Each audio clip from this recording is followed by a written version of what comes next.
ഇന്ന് തന്നെ സബ്സ്ക്രൈബ് ചെയ്യൂ, നിങ്ങളുടെ പ്രിയപ്പെട്ട ഷോസ് കാണൂ. എന്റെ മോൾക്ക് മുത്തശ്ശി ഒരു സമ്മാനം തരട്ടെ. സന്തോഷായി മുത്തശ്ശി.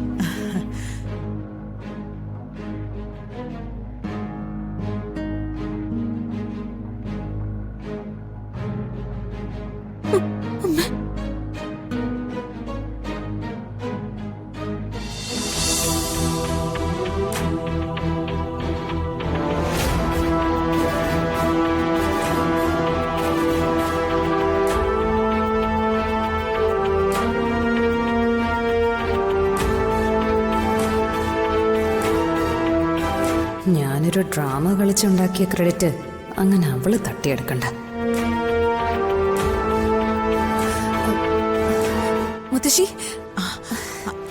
ആ മോളെ, നീ ഇത്രയ്ക്ക് നല്ലവളാണെന്ന് ഞാൻ കരുതിയില്ല.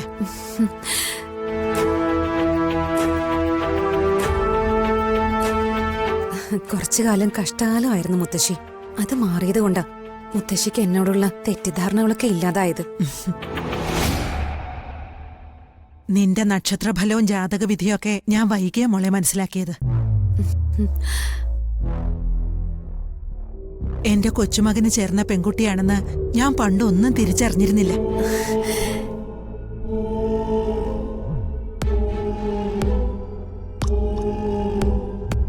ഏതായാലും മുത്തശ്ശി അതൊക്കെ മനസ്സിലാക്കിയല്ലോ, എനിക്ക് സന്തോഷമായി.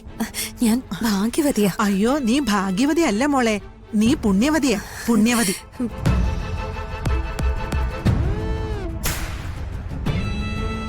പലപ്പോഴും ഞാൻ നിന്നെ ശകാരിച്ചിട്ടുണ്ട്, 1000 വട്ടം ശപിച്ചിട്ടുമുണ്ട്. അയ്യോ, അതൊക്കെ ഞാനങ്ങ് ക്ഷമിച്ചു മുത്തശ്ശി. എന്റെ മുത്തശ്ശിയല്ലേ, അതൊക്കെ പോട്ടെ. ഞാൻ വരുമ്പോ എന്റെ കാർത്തി മരണക്കിടക്കയിലായിരുന്നു. എന്റെ ഉള്ളുരുകിയുള്ള പ്രാർത്ഥന ദൈവം കേട്ടു. എന്നെ കണ്ട ആ നിമിഷം കാർത്തിയുടെ അസുഖം മാറി. എന്നോടാ കാർത്തി ആദ്യം സംസാരിച്ചത്. എന്റെ കൊച്ചുമകന്റെ ജീവൻ രക്ഷിച്ചത് നീയാ. എന്റെ മോൾക്ക് മുത്തശ്ശി ഒരു സമ്മാനം തരട്ടെ. സന്തോഷായി മുത്തശ്ശി.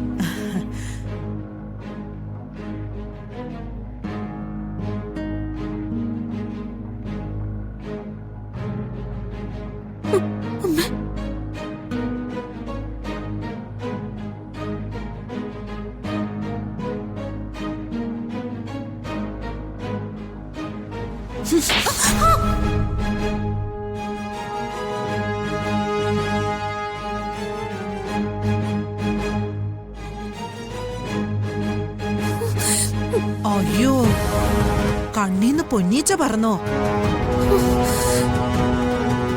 പൊന്നീച്ചല്ല, അവളുടെ തലേന്നേ ഒരു കിളി പറന്ന് ആകാശത്തേക്ക് പോയി. നീ ഒറ്റ ഒരുത്തിയാ എന്റെ കുടുംബം തകർത്തത്. നീയുമായിട്ടുള്ള കാർത്തിയുടെ വിവാഹമോചനം നടത്താതെ ചെമ്പകമംഗലത്ത് നിന്ന് ബാധ ഒഴിയില്ല.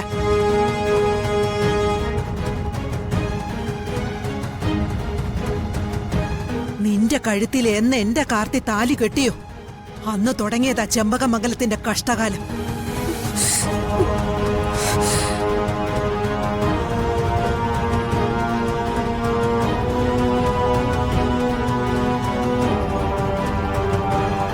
ഞാൻ എന്റെ പൊന്നു കുഞ്ഞിനെ തെറ്റിദ്ധരിച്ചു. എന്റെ മീനാക്ഷി.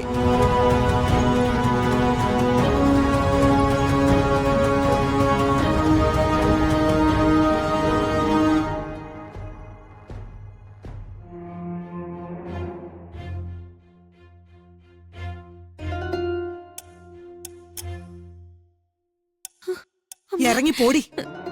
നിന്നെ എന്റെ കൺവട്ടത്ത് കണ്ടുപോകരുത്, നശിച്ച ജന്മം. ഇറങ്ങിപ്പോവാൻ.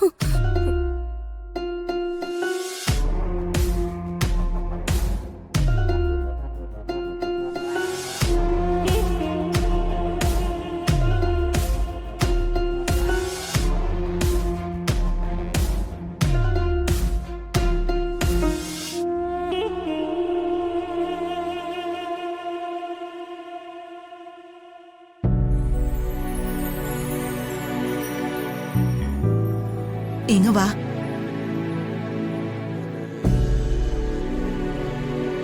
എന്റെ കുഞ്ഞിനെ മുത്തശ്ശി ഒത്തിരി വേദനിപ്പിച്ചു.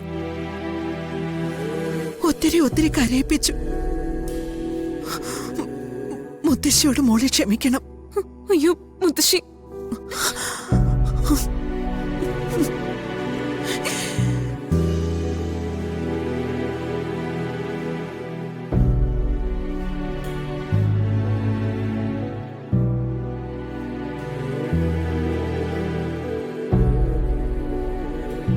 എന്റെ ജയരാമൻ എനിക്ക് തന്നേച്ചു പോയ നിധിയാ നീ.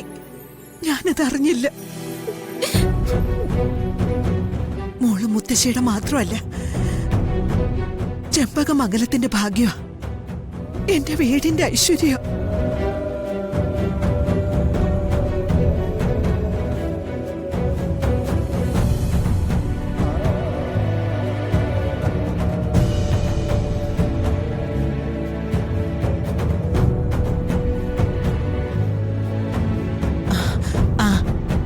ഡോക്ടർ, മോനിപ്പോ എങ്ങനെയുണ്ട്?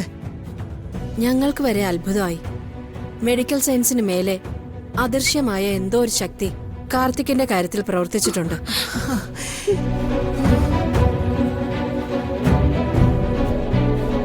കാർത്തിക്കിന്റെ പ്രധാന പ്രശ്നങ്ങളൊക്കെ മാറി.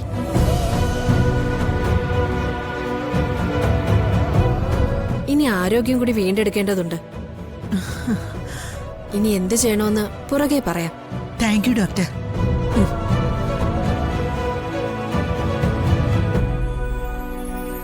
നീ എന്താ മോളെ വല്ലാത്ത ടെൻഷനോടെ നിൽക്കുന്നേ? ഒന്നുമില്ലമ്മേ. കൊറേ കഷ്ടകാലങ്ങൾ മാറിയില്ലേ? ഇനി ഇപ്പൊ എന്തിനാ മോളെ ടെൻഷൻ? നമുക്ക് ചെമ്പകമംഗലത്തേക്ക് പോവാം. എന്റെ മോൾക്ക് മുത്തശ്ശിയുടെ വക സ്വീകരണമുണ്ട്.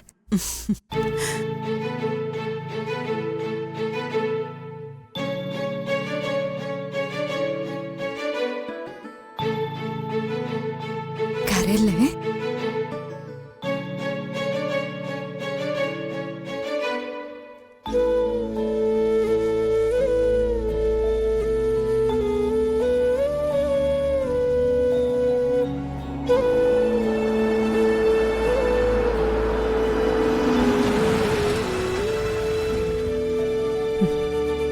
ഞാൻ പിന്നെ വിളിക്കാം.